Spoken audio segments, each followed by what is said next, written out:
Okay, so hi, we're Feline and Fabian from Acola Digital, and welcome at our session. Before we start, first some housekeeping. So yeah, we ask everybody to be aware of others, be friendly and patient, be welcoming and respectful, be open to all questions and viewpoints, be understanding of differences, be kind and considerate to others. So yeah, we basically ask everybody to be respectful to each other. And of course, questions can be asked, just post them in the chat. And then after the session, we will go over the questions. We will look at the chat and you can then, of course, unmute yourself if you want to. I want to thank the sponsors of the day, and we want to thank Belgian Power Addicts for having us today. Now on to the fun stuff. So we have prepared a Power Platform solution for you, and we've added AI Builder and RPA to the mix. So some exciting stuff that we want to talk about today. So we're going to assume that most of you know the Power Platform, know the different components within the Power Platform.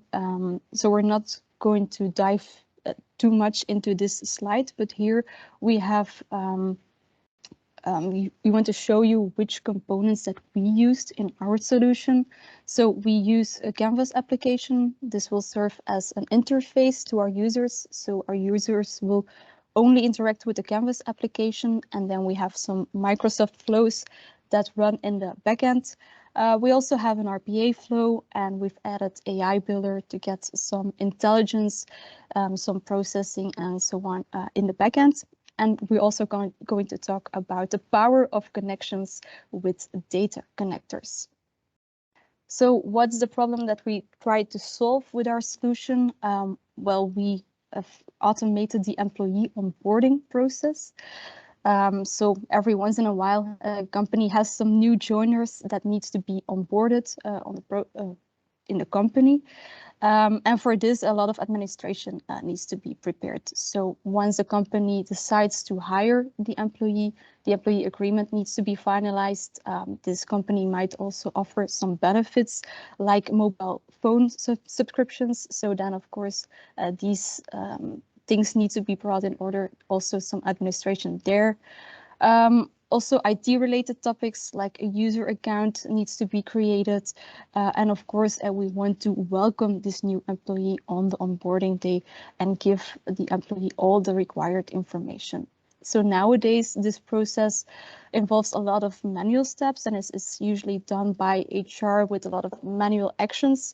But we have provided a solution for that, and we fully automated this process within the Power Platform. So we quickly want to visualize the process that we've automated. Yeah, we have 3 actuators. So the employee that's going to start at our company, then the HR office manager, which is going to take care of the onboarding process, and of course, our solution, our backend, which is going to do some automation in the backend. So once the employee agrees on the offer, then HR can start the onboarding process. We will use an ID card to get some information about that employee. So the system is going to automatically extract the information from the ID card, and then it will fill this information into a template for an employee agreement. This template or this agreement is then sent back to HR in the application. HR can then review the auto-completed agreement, make changes if needed, and once that agreement is finalized, it can be sent to the employee. So the system will take the agreement and will also provide a mobile plan form and will send it in an email to our employee. The employee then receives the agreement and the form, and he signs the agreement. He brings it with him or her at the first day, and he also fills in the form and sends it back to the company.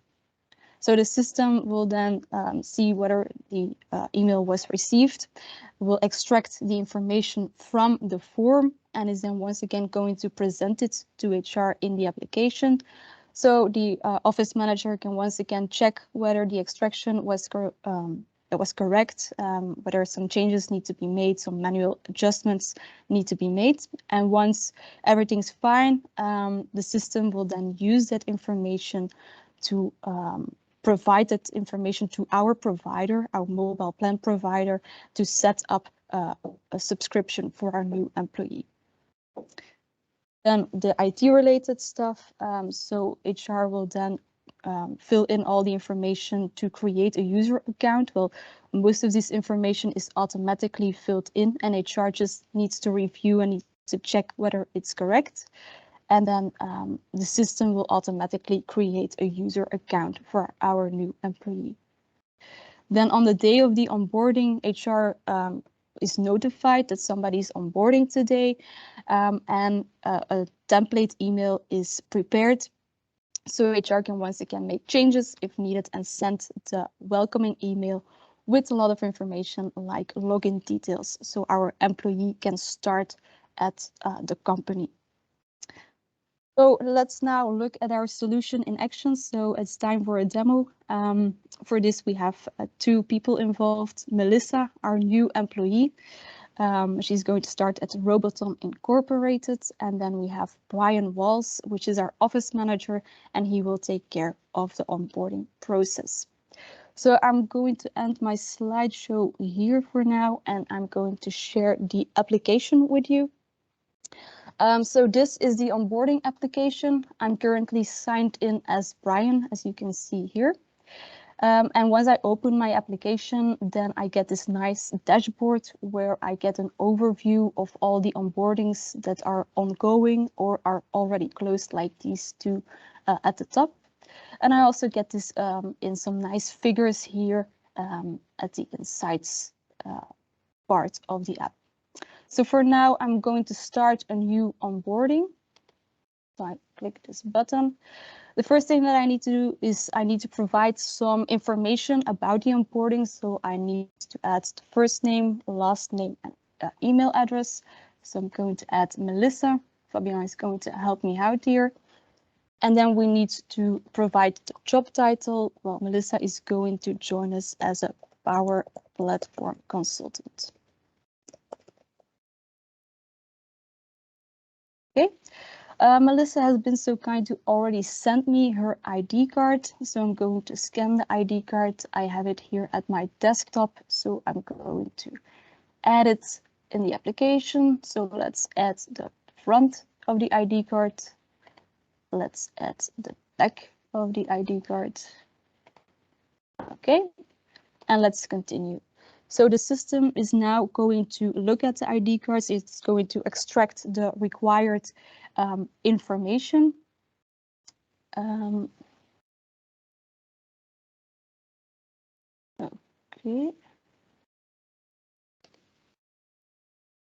No worries.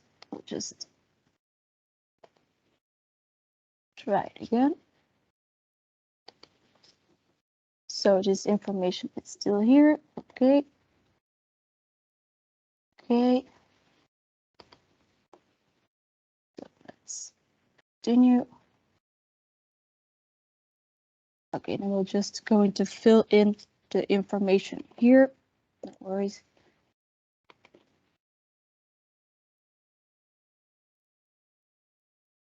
Fill in the information we received from her ID.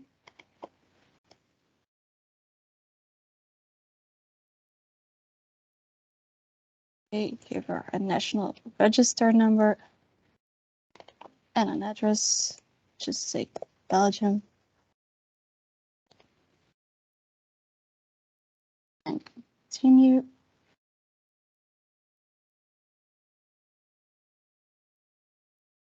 Okay. So this information is then filled in into our employee contract. Let's see if we send this email, whether we can then see it.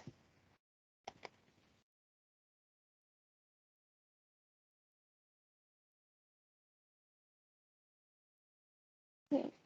Did you receive something from me, Fabian? Yeah, I'll just check a previous email. In just a minute.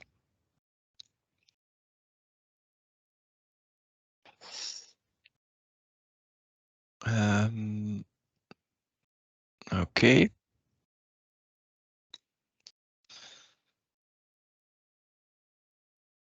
So normally I would receive an email with the employee agreement and with a mobile plan form that was filled in automatic that I should fill in. So here you have the employee agreement, and here we see Melissa's name and all the other information like her date of birth and insurance number and so on. So that's the employee agreement. And then we have the mobile plan details. So I should fill in all these mobile plan details. So fill in if I should want to keep my current number. So and some other questions are also asked here. And then I should send back this mobile plan form that is filled in. So if I reply to this email, I can say that see the attachment, and I can add the form that I will fill in now. So here is the form. And if I preview this form, I have indicated that I want to keep my current number. I have indicated I am not a Cellware client and so on. So if I close this, I can send the email. The email will be sent now, and the AI builder, so a Power Automate flow, is going to run, and using AI builder, the information will be extracted from the form.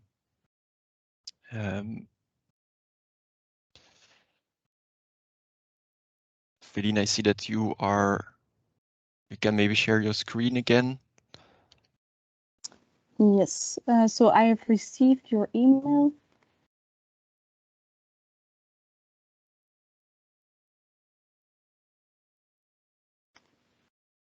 I'm going to reload the application.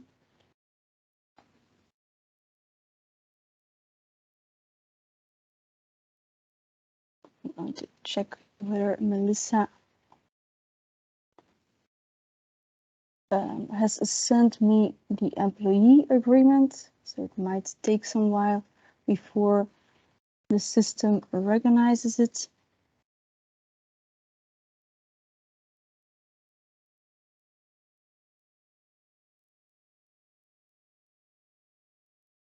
Maybe you can just check the response from Lily. Yeah, I'm going to reload it.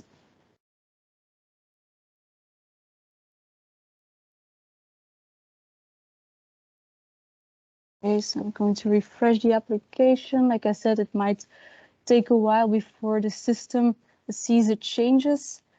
So here indeed I see that Lily has sent me the mobile plan details and that I can check it.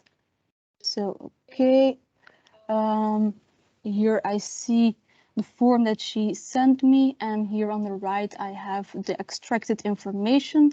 It looks like everything has been extracted correctly, so let's process it.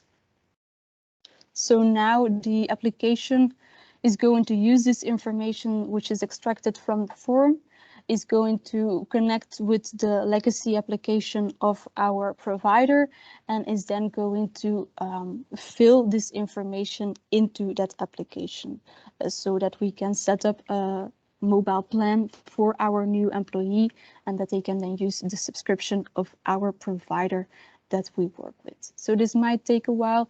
The system needs to connect to the application of the client. So yes, let's see what our application is doing. Okay, it's still busy. So, and now we see that all the information that we got from the form is now filled in into our application.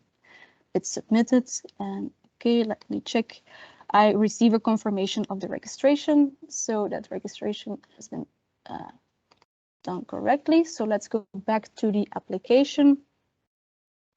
And then we see that we proceeded to the next step. So now the mobile plan details has been finished. Once again, the system automatically fills in some information, and this time to create a user account. So let's once again review and check the information. So everything seems to be fine. Okay, so let's create the employee account. Okay, the account has been successfully created. So let's go back to the dashboard. The only thing that we need to do now is wait for the onboarding day so that we can send Lily a welcome email. So her onboarding day is today. So let's see if I refresh the application that I get my notification. So yes, indeed, the status has changed to send welcome email. So let's do that. Let's open it up, and then we see that we get a template email in English with all the required information, like the email address for Lily that's been created, the provisional passwords, and just some general information so that she can get started at our company. We work in a multilingual company, so we can translate this email into some languages depending on the location where the employee starts. So let's translate it to Dutch. Okay, so it's now translated, and let's send the welcome email to Lily. Okay, so the email is sent. Have you received my welcome email, Fabian? Yeah, so you can see my mailbox here. I've got your email with all the login details. So here, if I just copy this newly created account and I paste it here, it's gonna ask me for a password, and then the password is provisionary. So I have to change it the first time that I log in. So if I sign in here, try again, yep. Then I have to enter my current password, choose a new password, and confirm it, of course. And then I will see that indeed the account has been created automatically by the Power App. So here's my account. I see that I am Lily here and that I can start my first day at the company. All right, so that was our demo. Maybe we can look at some interesting things about the onboarding process, even though some little things weren't going as expected. So first of all, in the background, a SharePoint site is used as a database where the onboarding list is stored, the employee agreements is stored, and the mobile plan forms are stored. And then, of course, we start at the first step. It's a Power App that we saw, and the first step is to start the onboarding process by filling in the name, the email address of Lily, and so on. So we can go in some details here. So first of all, we always use some naming conventions for controls, variables, and collections in the Power App. We also use a responsive design. To do that, we use containers. We use dynamic colors, so the colors are set in the onStart property of the app, and then these are used throughout all the controls in the application.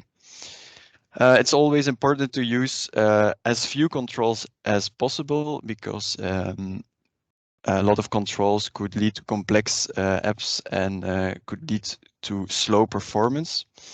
Then it's important to display a loading indicator when the app is processing something. For example, when extracting the ID information, a loading indicator was shown to the user.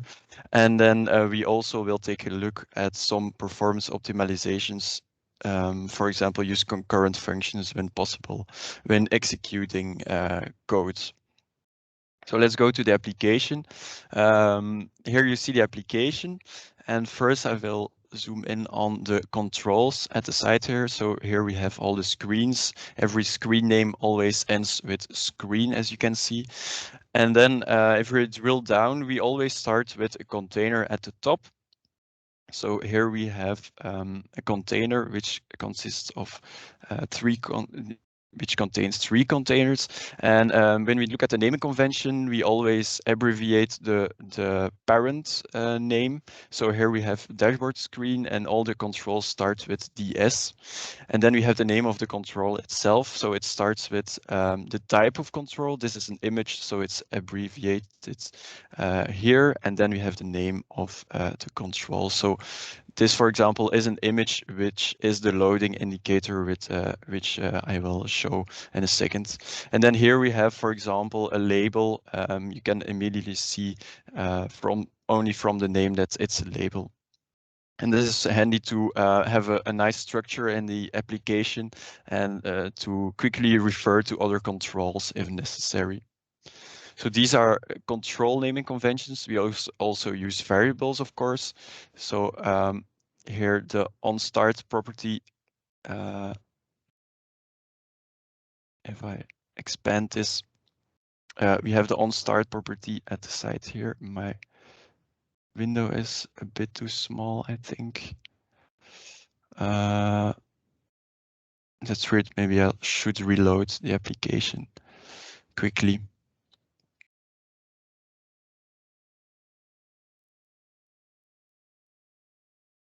Okay, that's better. So let's wait until the application loads again. I can maybe show you the SharePoint site. So this is the list of starters, and then here you see all the employee agreements and all the mobile platforms that are used in the background and filled in. So if we go back here, so as I said, the onStart property of the start screen has some variables here. And those also have some naming conventions. So here you see a global variable, and it always starts with GBL, and then you have the name of the control, or the type of the variable, I mean, and that's clearly a color, as you can see here, and it's also indicated in the name. So that's handy to use in the application. Maybe another example here, you have a record, and you can see it directly in the name. And here you have a text type. And then third thing is you not only have variables, you also have collections, and those always start with call, and then you have the rest of the name after call. So as I've shown, every screen starts with a container, and inside that container you have different other containers. So this is a vertical container, as you can see, and all the elements in this vertical container will be positioned automatically based on the settings in this container here. And that's nice when, for example, making the window smaller, then all the elements will be positioned automatically inside the application. For example, we can go to another page, and here again you see one top container, which, by the way, has the width and the height of the application. So if we go to the width property, you see it's just parent.width, and the height is also parent.height. And then you have 4 other elements in this container for child containers, which will take the full width in this case. In the onStart property, we set some colors at the start. So these colors, for example, here you have a primary color, you have a text color, an error color, and these colors are used throughout the application. So every element, for example, on the dashboard screen, we have a button here, and this button has a fill, which is a reference of this variable that we set at the onStart property. This is handy if you want to change, for example, all the colors of all the elements that use this primary color. You just change this variable here. Maybe you can change it to something clear. So if we take a black color, then if I run onStart, then you will see that after a little while, the application will have reloaded all the variables here, and that everything is changed to black, or at least everything that uses the primary color is quickly changed to black, as you can see throughout the steps here. And then it's important to use as few controls as possible. So here you have a lot of steps in the process, and you could choose to create once this step and then use a gallery to replicate these steps. So in this case, we used a gallery here. And this gallery has as an item, has a table with the different steps in it. So you have step 1, 2, and 3, and also a name. For example, here the details of the new employee was the first step, and then the identity card details was the second step.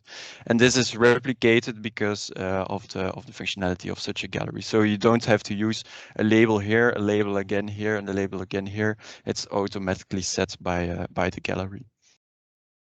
And then when loading some data, and loading indicator is shown. So for example, when extracting ID information, or when processing some mobile plan forms, when you go to this on select property of the button, you see that the indicator or the variable that holds the property is set to true. So this indicator is set to true here, and when you go to the loading indicator, which is just an image, it's the same variable. And when this is set to true, then it will be displayed. So I can show this here. So, oh no, that's the image property. I should go to the visible property. So when this is set to true, then the loading indicator is shown, and that's how we show this loading indicator when some data is processed.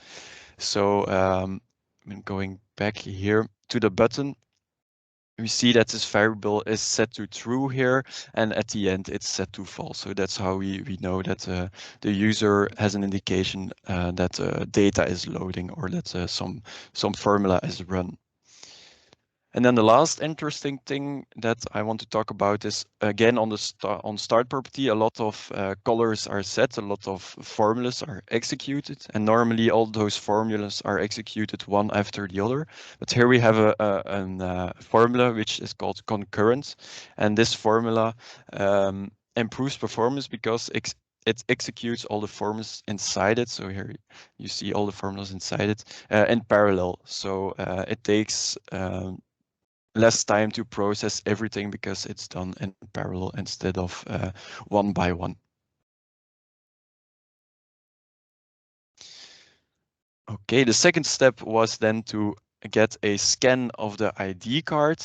So you have the Power Automate flow, which extracts the data from the ID card, and then the AI builder extracts the name, the national registration number, and so on. So Feline will tell you something more about it. Yes, so for this step, we have used a pre-built model to extract information from an identity document, but we made some adjustments to make it work for our Belgian ID cards. So I will show you the flow that we set up for this, so I can make it more visual to you what we have done. So the flow started from Power Apps. So Power Apps sends a request, and then we use the AI builder action, process and save information from identity documents. So this is that pre-built model that we'll use, and we give it the image that we upload from the ID that we deliver. And what we expect is that we get as output some information like name, gender, country, and so on and so on. But once we've tested this, we found out that we did not get the information that we hoped to get out of it. And when looking at the documentation, it says that this pre-built model is used for, or can be used for US driver licenses or passports. But that does not mean that we cannot use it for a Belgian ID card, because besides from the output that you would expect, like name, gender, country, and so on, it also gives you some output of what has been detected. So there's a property, all detected text lines. What is this? Well, these are the chunks of text that the AI builder has recognized on the image that we provided. So he did indeed recognize some text, and we can combine this with the knowledge of the ID card. So we know that ID card has a static structure. So if we look at the ID card of Melissa, then we know for our Belgian ID cards, it usually starts with Belgium in the 4 official languages, last name, first name, then place and date of birth. So this is very static and the same for all IDs. So we can use this information to map it along with the text that has been recognized by the AI builder. So that's what we do here. We put it in an array so we can easily index it. And then we do some mapping here. So I've put it in a compose so I can show it to you what we do. So we know that country is placed at a certain location on our ID card, so we can map it with the detected text, which is in this case, of course, item that was detected, and so on. So we can use this information of that static structure of an ID card and map it with the text that has been detected. As you might know, place and date of birth is one piece of information on our ID card, so we also included a split where we can split the location from the date. So these are the adjustments that we made to make that pre-built model work with our Belgian ID cards.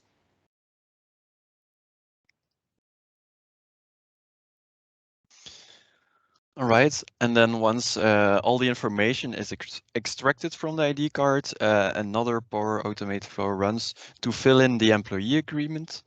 And then in the third step, the HR officer has to review the auto-completed employee agreement, and if everything is okay, then a Power Automate flow is run to get the employee agreement, get the mobile plan form, and it is then sent to the new employee as an attachment. And then the new employee has to fill in this form as I've shown in the demo, and then the form should be sent back. And then a Power Automate flow will check the inbox, and when a new email arrives, we'll check if it is containing a mobile plan form, and the AI builder will be used to process this form to extract SIM number, to extract customer number, the old provider, and so on. Then once the HR officer continues in the process in the Power app, then in step 4, the auto-generated mobile plan details should be checked. And if everything is correct, as we saw, a Power Automate flow started with robotic process automation to fill in the mobile plan details in the legacy application in the browser. And again, Feline will show you some insights there. So I'm going to show you the RPA flow that runs. So yes, here it is. So it looks like a flow that you're used to in Power Automate. So we have some steps that are taken within the flow.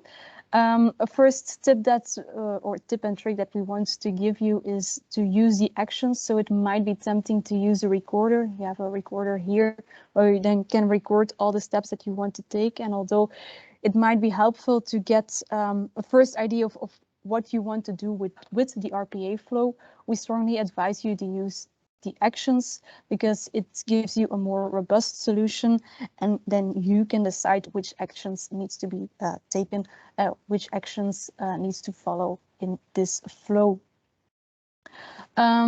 So also to make it more robust, you can use your understanding of the UI elements. So in this case, we work with a web application. Like you can see, the first step is that we launch a browser, we give it a URL, and then we launch that specific URL. And because it's web-based, we know that the elements will be HTML elements. So we can use in our UI element the HTML structure. So if I show you the input, which is the first input field, then you see that this is the HTML structure. And by using that knowledge of that HTML structure, we can say, okay, this is the input that you need to populate, and it no longer then depends on what the recorder has recorded for you, but then you can say, okay, based on the HTML, this is the input that you need to take and you need to populate. So it makes it more robust. And we did the same for all the other input fields and also for the button to make sure that it always takes the right element. Some other tips. So for example, when you launch a browser, you have some properties that you can set, and here you can set the Windows state on maximize, so it always opens up and maximize so you can see what's going on. So these are some tips and tricks that we wanted to give you when using RPA.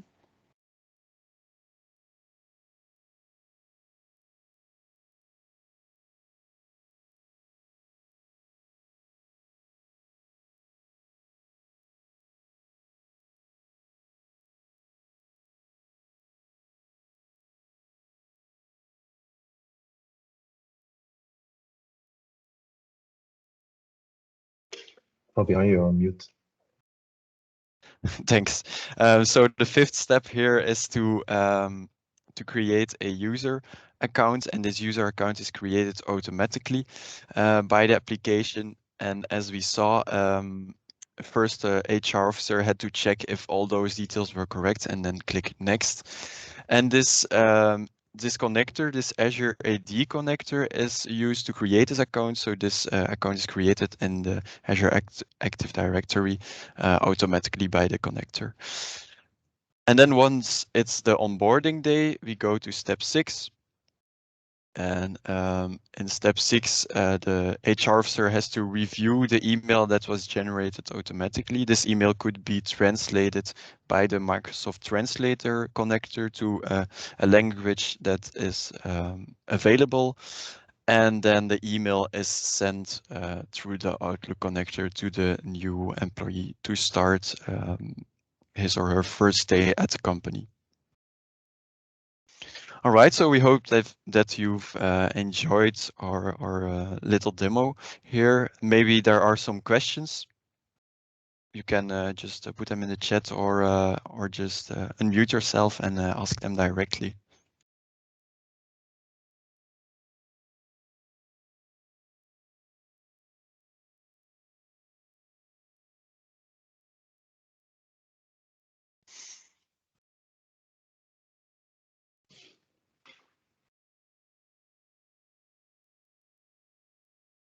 I think we have no questions for you both. Thank you very much for the